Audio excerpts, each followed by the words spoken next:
मला जर कुणी पक्षातून बाहेर काढलं तर कोरोना दरम्यानच्या काळातली सगळी घोटाळे मी बाहेर काढेन, भाजपच्या आमदारांना अशी धमकी दिलेली आहे। कोण आहे हा आमदार पाहूया। कर्नाटकच्या विजयपूर मतदारसंघातील भाजप आमदार बसनगौडा पाटील यांनी यत्नाल यांनी आपल्याच पक्षाला इशारा दिला, जर आपल्याला पक्षातून काढलं तर कोरोना काळातले घोटाळे उघड करू अशी धमकी त्यांनी दिली आहे। कर्नाटकमधील भाजप आमदार बसनगौडा पाटील यत्नाल यांनी पक्षाविरोधात बंड पुकारलंय। विजयपूर मतदारसंघातील भाजप आमदार बसनगौडा यांनी पक्षाला जाहीर इशारा दिलाय, जर आपल्याला पक्षातून काढलं तर आपण त्या लोकांची नावं उघड करू ज्यांनी पैसे लुटले, संपत्ती कमावली अशी धमकी त्यांनी दिली आहे। येदियुरप्पा यांचं सरकार असताना 40,000 कोटींचा घोटाळा झाला, प्रत्येक कोरोना रुग्णाच्या नावे 8 ते 10 लाखांचं बिल बनवलं असा आरोप त्यांनी केलाय। बसनगौडा पुढे म्हणाले की त्यावेळी आमचं सरकार होतं, पण सत्ता कोणाची होती याला फरक पडत नाही, शेवटी चोर हा चोरच असतो। येदियुरप्पा सरकारनं 45 रुपयांचा मास्क 485 रुपयात खरेदी केल्याचा आरोप त्यांनी केलाय।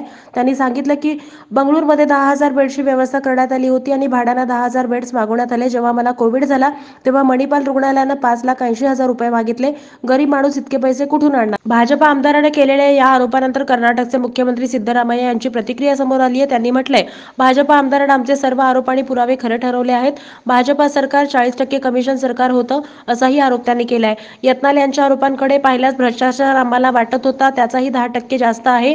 भाजपा मंत्र्यांचा गट जो आमच्या आरोपानंतर ओरडत बाहेर आला तो आता कुठे लपलाय अशी विचारणा सुद्धा त्यांनी केली।